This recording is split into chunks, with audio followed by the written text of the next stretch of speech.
એકમ 9 માં પેટર્ન શીખવાના છીએ. તો પાંદડાની આપણે પેટર્ન બનાવીશું. હા, આ દોરો લે શિવાંગી, આ પકડ. જો તમને હું અહીં જાતના પાંદડા છે, કઈ વાંધો નહીં. જો આ એક કલર વાળું પાંદડું છે. હા, હવે એને આપણે તોરણ બનાવીશું.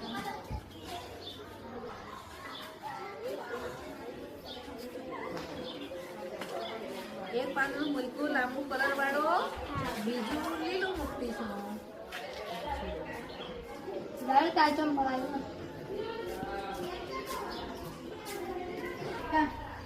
આ બાજુ જો પેટર્ન બનતી છે, આ એક પાન લાંબુ કલર વાળો, પછી બે સેમ જમરૂખના પાન છે.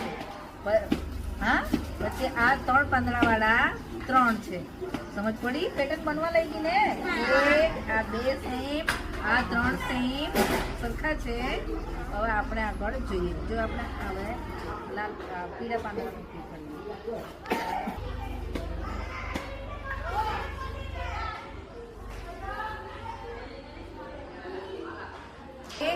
આ 2 સરખા, આ 3 સરખા, આ 4 સરખા. હા, હવે આપણે આ 1 જોયું.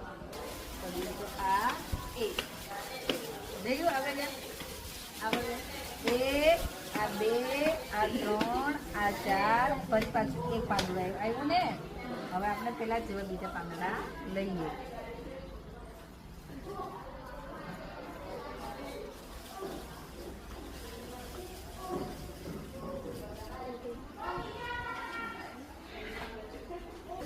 જો આ આપણા તોરણની પેટર્ન.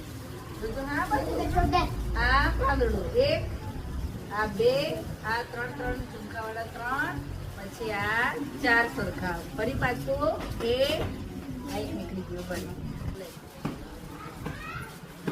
આ 2 સરખા, આ ફરી 3, પાછા 4 સરખા અને 1. પેટર્ન સમજાય ને? આ રીતે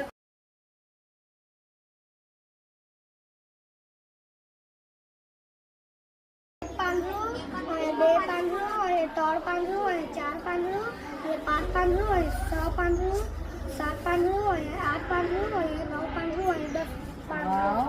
આ રીતે ક્રમિકતા પ્રમાણે તે પેટર્ન બનાવી. શાબાશ વેલ ડન.